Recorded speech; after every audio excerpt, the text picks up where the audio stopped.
Welcome to the China in the World podcast, a series of discussions examining China's foreign policy and shifting engagement with the world. The China in the World podcast is brought to you by Carnegie China and hosted by me, Paul Hanley. Welcome back to the China in the World podcast.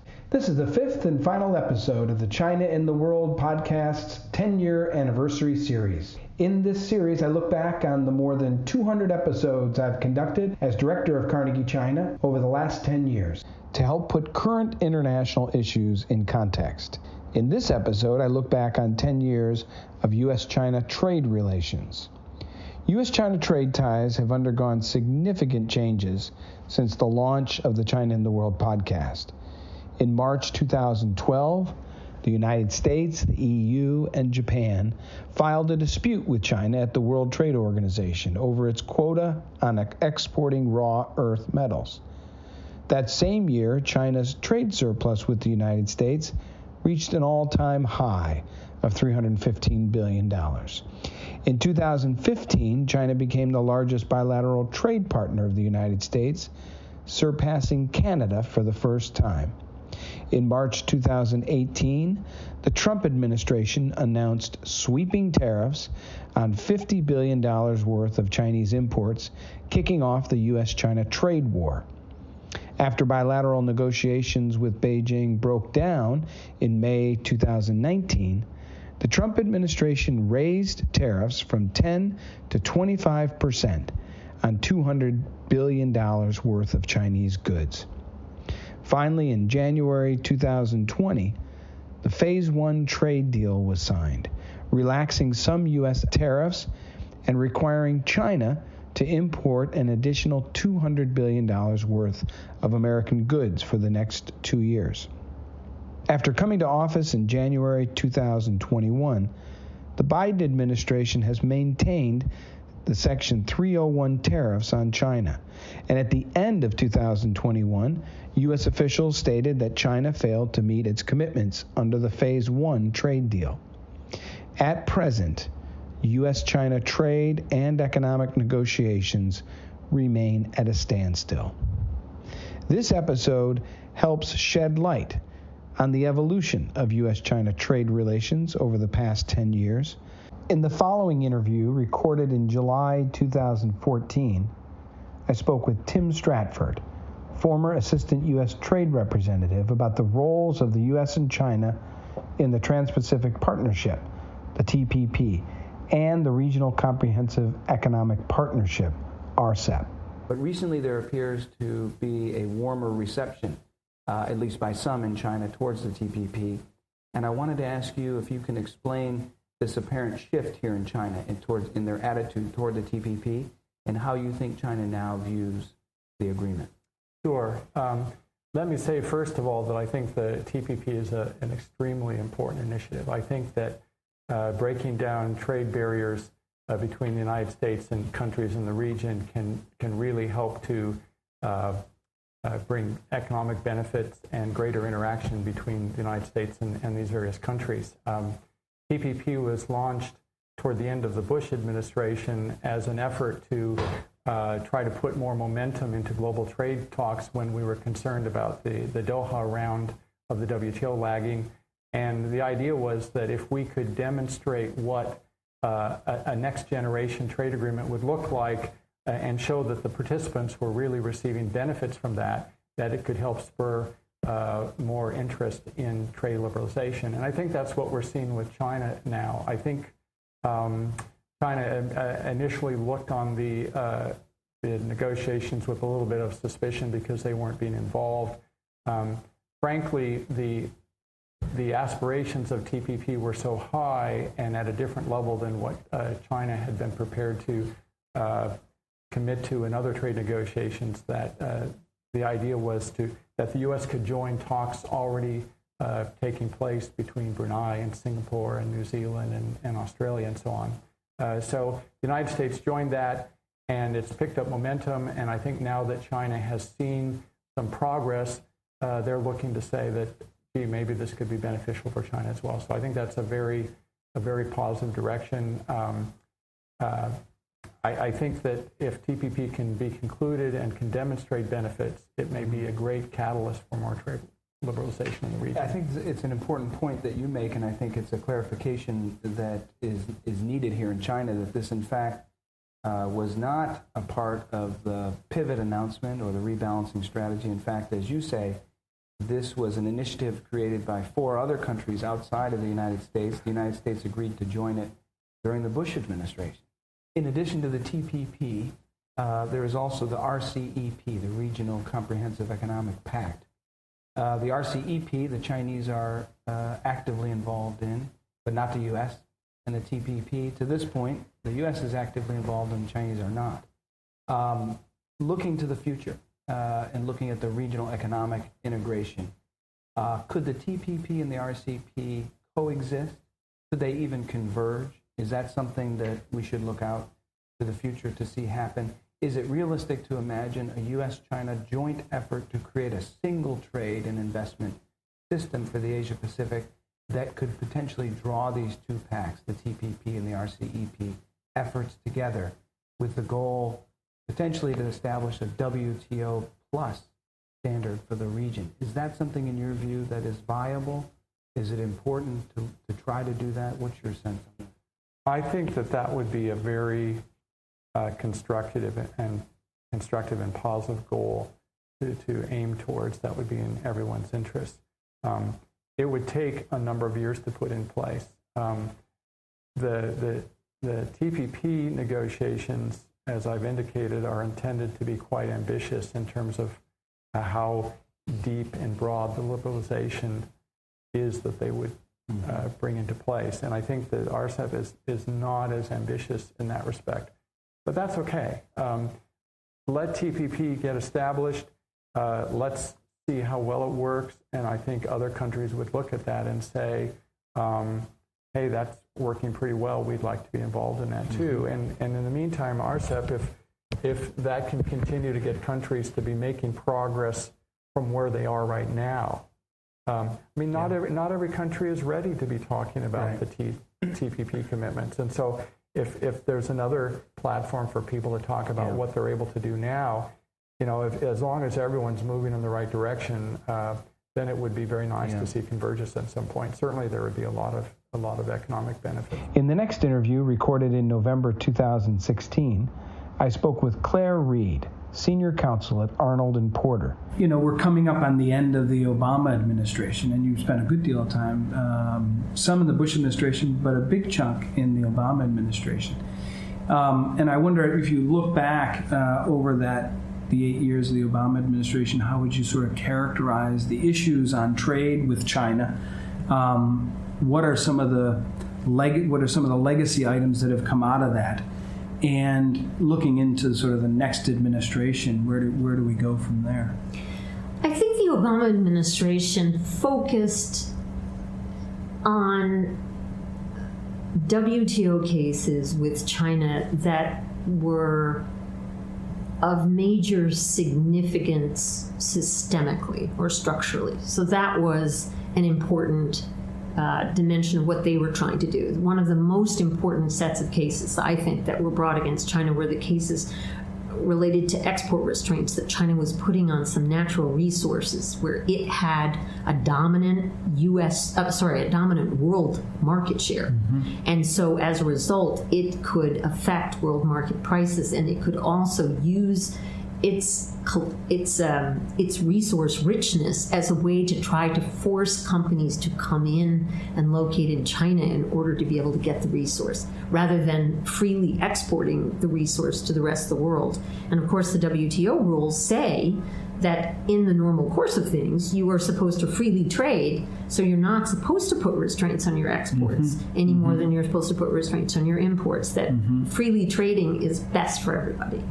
So that was very important and was an important principle, and also important to a couple of industries, including steel and aluminum and some other lesser known industries as well. And in a series of cases, because there's only so much that you can do at a time, we focused on a number of different raw materials and natural resources that China was was hoarding, if you will. It ended up, having impacts on high-tech industries as well, because these were resources that were including rare earths, which was a big one that people talked about. Absolutely. So the effort to look at that, the effort to look at the actions of state-owned enterprises, the effort and to see where there were China monopolies that were distorting markets, where China had committed to opening its market to other suppliers. Those are important, also important cases. So that was one useful thing that occurred. The other work that was done was to amplify the strategic economic dialogue, the so-called SED, that had been set up by Hank Paulson in the Treasury Department, and to add into it the separate strategic component, which was then you created the strategic and economic dialogue, which what the Obama administration did then was add high-level activity by the State Department, and to some extent our military or defense, came into that to have conversations on strategic issues in addition to the economic issues.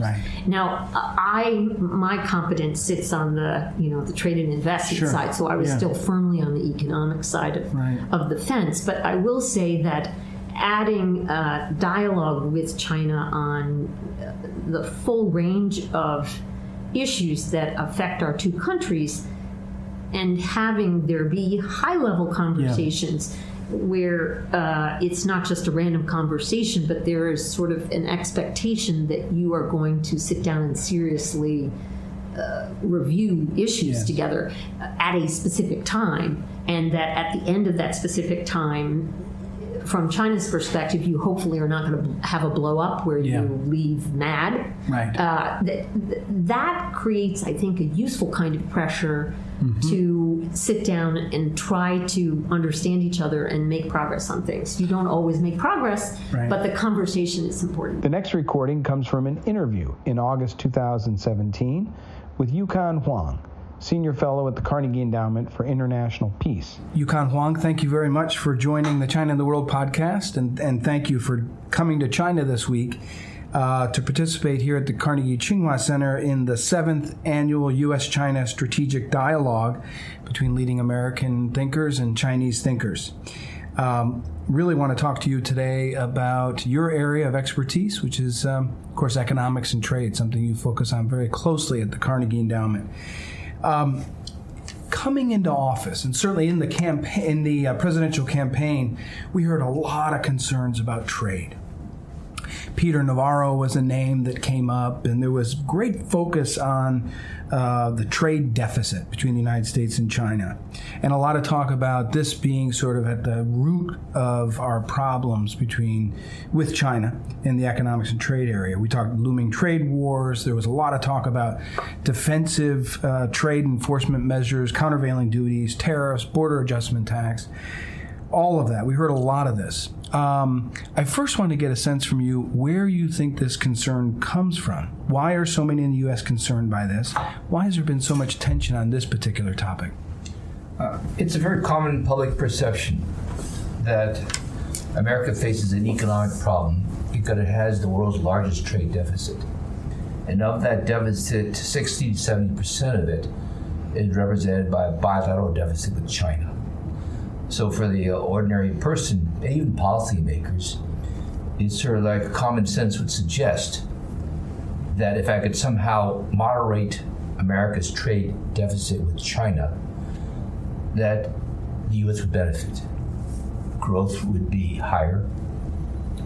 U.S. employment would benefit from the fact that more could be produced domestically. This is also meshed with an observation that feeling that American companies are investing too much abroad. And this is leading to a reduction in manufacturing jobs at home. It increases the competitive advantages of America's competitors overseas who can then produce and export to the United States. And again, the feeling was that this was a China problem. Is this really where we should be focusing, or is that misguided? I mean, if you look at what just, coming out of Mar-a-Lago, this 100-day plan, and what was just recently announced by the U.S., you don't see a lot of that in the results of that. It's more about trade liberalization, it looked to be. No, and I think that's a good thing. because the Mar-a-Lago, I think, put the dialogue on a better keel. Trade deficits are not really the issue. Bilateral deficits are not really the issue. Trade is inherently a multilateral issue because countries produce parts and components. They're assembled here, they're shipped there. What you think is a trade deficit with China may actually be products which are largely produced in Japan or Korea or Taiwan or elsewhere. So that's not the issue. The overall trade balance is an issue. And that's determined actually by a country's savings rates. If they save more than they invest, they have a surplus. If, as happens in the United States, investment needs exceed savings availability, you have a trade deficit. And that deficit in the United States is largely because of budget deficits and households borrowing a lot. It's not really a China issue. But China contributes to this because the reverse is true in China. China is a very strong savings nation, more so than their investment needs are required. The consequence is they run a trade surplus. And that surplus of money that flows outside, a large amount of it comes to the United States. And when it comes to the United States, it lowers interest rates. It sort of like puts a gentle encouragement to governments, corporations, households to borrow more. So there are people who say indirectly, China's excessive savings or trade surpluses may actually be causing America to have a little bit more of a trade deficit than might normally be the case. But this is actually not really the issue. The U.S. has been running a trade deficit for 40 years straight. And deficits even when China's surpluses were insignificant. So clearly there's no direct relationship. So what is the real issue, however? The real issue happens to be investment flows. Money is flowing all over the world to seeking higher returns. So U.S. companies invest at home, they invest abroad. There's a lot of feeling that a lot of it's going to China, and that's a myth. Only 1.5% of America's foreign investment actually goes to China. Very little. One of the major reasons is the U.S. is largely a services sector-oriented economy. It's media, it's health, it's education, it's financial services, it's IT, it's wholesale retail distribution systems. These are largely services kinds of activities. This is America's strengths. And this is where I think America does have a legitimate concern, because China has one of the most restrictive foreign investment regimes, and the greatest bias is in services. In the next audio clip from July 2018, I interviewed Chen Dingding, professor of international relations at Jinan University, about U.S. China tensions over trade and technology. What are the things that, in your view, are moving in a negative direction? What are the things on top of the list? Obviously, we've got trade, which is everyone's talking about today, but what's your view on that? Actually, I'm not so much worried about trade if it's only a trade issue, because a trade issue can be, relatively speaking, resolved by both sides as long as they can reach some sort of a consensus or agreement with regard to how to divide the benefits of trade.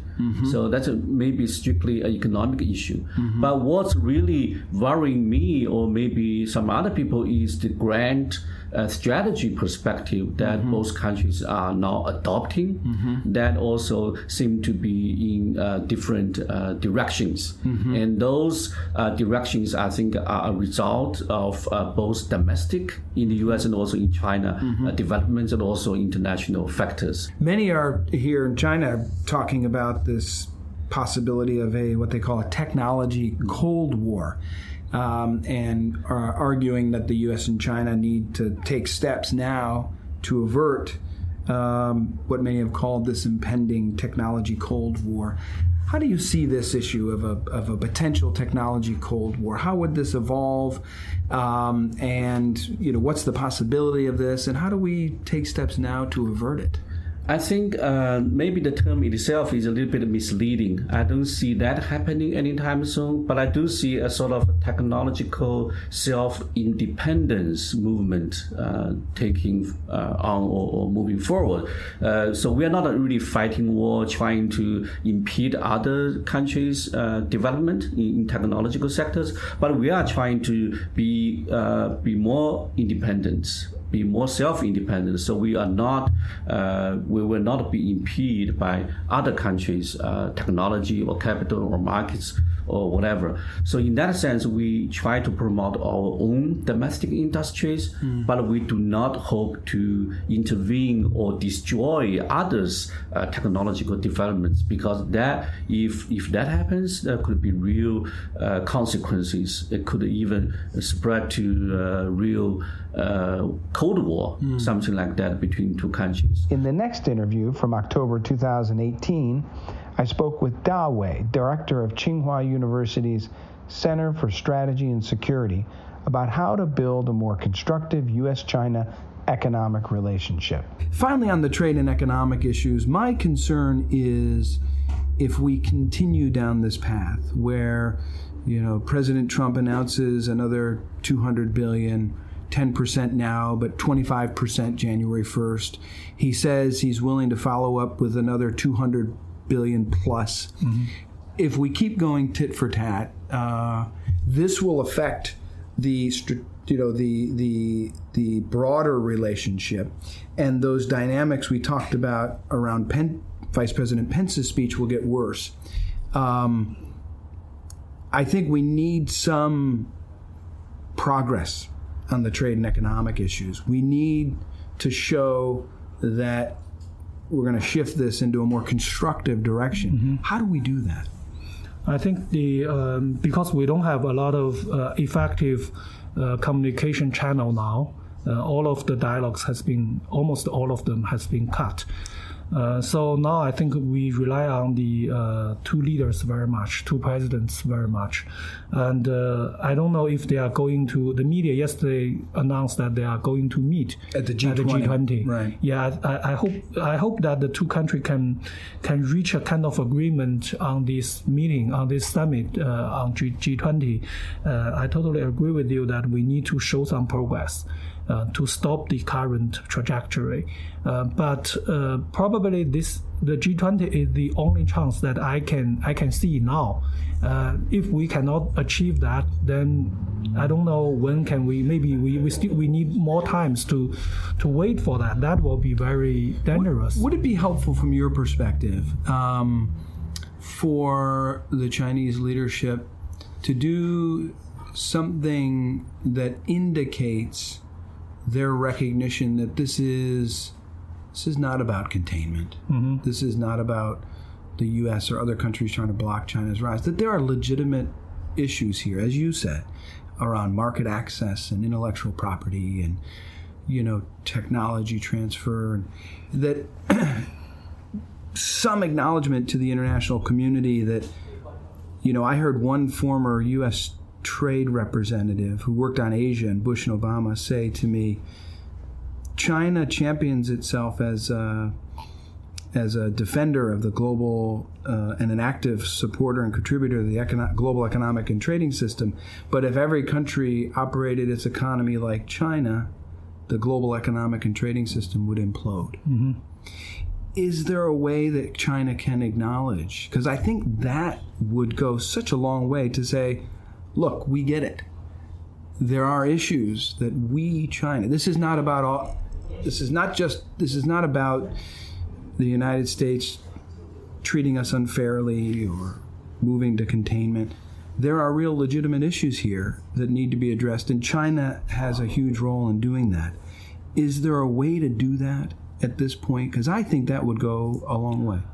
I think probably if the two presidents meet at G20, this is a message that China can send to President Trump, face to face. I think that, and of course then publicly, I think that will be a proper venue. And at the same time, I also hope the U.S. side can send a clear message to China.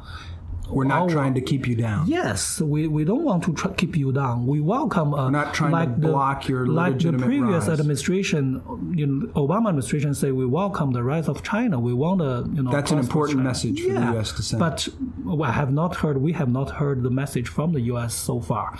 And also we want a unified administration from the American side, and we want a clear message. People here still are asking very basic questions.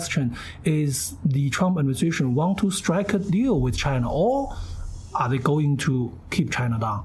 So this we don't know that, and we don't know who is the reliable interlocutor in the Trump administration. If we talk to this secretary, then when he back to the DC, then the agreement being denied by the This president. is Lioha's deal. Yeah, I think this makes China feel very difficult to make any meaningful negotiation with the U.S. side. Some people maybe say, if I made this concession to the U.S. side, then maybe 3 or 6 months later, the Trump administration may change its idea, say that's not enough. Though half a year ago it's okay, but now it's not okay. The following audio clip comes from an interview in January 2019 with Professor Yao Yang, Dean of the National School of Development at Peking University, about tensions in the U.S. China economic relationship. Let's talk about the current U.S. China trade tensions. We'll fast forward to the current sort of state of the relationship. How do you assess, as an economist, what's going on? What are the key challenges that have led to this current high point in trade tension between the U.S. and China? All focus now is on this 90-day period announced after Buenos Aires and what will happen on March 2nd in terms of an outcome. But how do you assess what the dynamics are? What are the challenges? How did we get to this point? I have to say that China's foreign trade policy in the past were more or less based on a mercantilist belief, right? So, for example, we had a dual-track exchange rate regime. Now, after that, we had a fixed-rate exchange rate regime. We subsidize export and we restrict imports, right? All those mercantilist approach. United States tolerated China for a long time. That was because the Chinese economy was relatively small, and also because of that belief China will become more like us. But over the last 10 years, the American belief was basically gone, and the Chinese economy has become so big. And the shock to United States, to rest of the world, has been so huge. And let me give you just one number. 10 years ago, there were only 35 Chinese companies that were Fortune top 500. Okay, but last year, 2018, guess what? 120. United States 126. So that's China's grew 4 times since 10 years ago. Just 10-year time frame. Yeah, only in 10 years' time. Right. So that's the shock China sent to the whole world. I think that China has to bear this in mind, right? And I also believe that was the root cause for this trade war, right? So looking at the prospect of a settlement, I'm kind of optimistic about a settlement by March the 2nd, right? Because that's the deadline of this 90 days. Right. But this agreement is going to be tentative. It's not going to be the final settlement. I think that President Trump really wants the agreement, although his own party and also Democrats probably don't want to have a rush agreement with China. So after March the 2nd, probably we are going to have kind of a peaceful several months. And then by the end of this year, we are going to see the tension to rise again because the United States is going to enter this campaign year. Right. In the next audio recording from April 2019, I interviewed Susan Thornton, former Assistant Secretary of State for East Asian and Pacific Affairs, on the state of U.S. China trade negotiations. One of the things that's sort of out there in the realm of the immediate is this trade deal and these trade negotiations that are taking place. And we've talked a lot about those this week during your time out here. How important is this at this particular juncture for the U.S. and China to get a trade deal? And what needs to be in the deal for it to be a success from a U.S. standpoint? Yeah, I think it's pretty important to get some kind of a success marked in this relationship in the pretty near future. So, and right now, the only thing we're really talking about with China is this trade deal. So I think it's pretty important that we be able to show that we can work together, that we can have a negotiation, that we can reach a successful conclusion, that we can get some progress on various issues. Of course, the trade deal that we've been working on will also help push forward China's reform and opening, which is something that has been at the center of our effort to engage China from the beginning, and I think that's an important ingredient in whatever deal comes out. So that means that a deal can't just be about purchases, it also has to be about reforms and opening and a lot of the structural issues that people have raised. And I think in order to have it be a success and have it be embraced by the international community and the U.S. business community and the U.S. public, that it has to include some of these fundamental protections, things like regulations on foreign investment, more open market access, no forced transfer of technology, forced joint ventures, protection for intellectual property rights. Those structural issues seem, I think I would agree with you, are important. And from our discussions this week, I do get the sense that many in China have seen these negotiations as an opportunity for them to use it in their own interest to drive Chinese reforms forward, that the notion that in order for their economy to continue to grow and be successful, they need those reforms themselves. And this, to me, seems like the win-win in this trade deal. Do you agree with that? Yeah, it's interesting how many people have mentioned that there are these interest groups also in China that are resistant to changing and making the kind of adjustments for efficiency that the economy needs right now.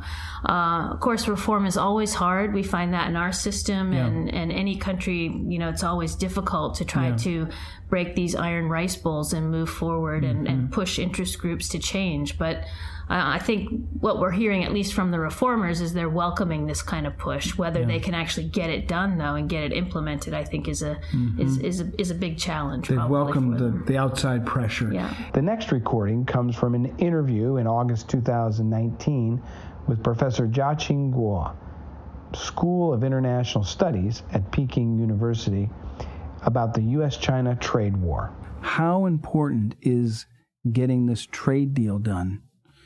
How important is that to the broader relationship, in your view? It's very important. It's a stabilizer of the relationship. But I think the two countries, the most important thing for the two countries to do in the days to come is not to let the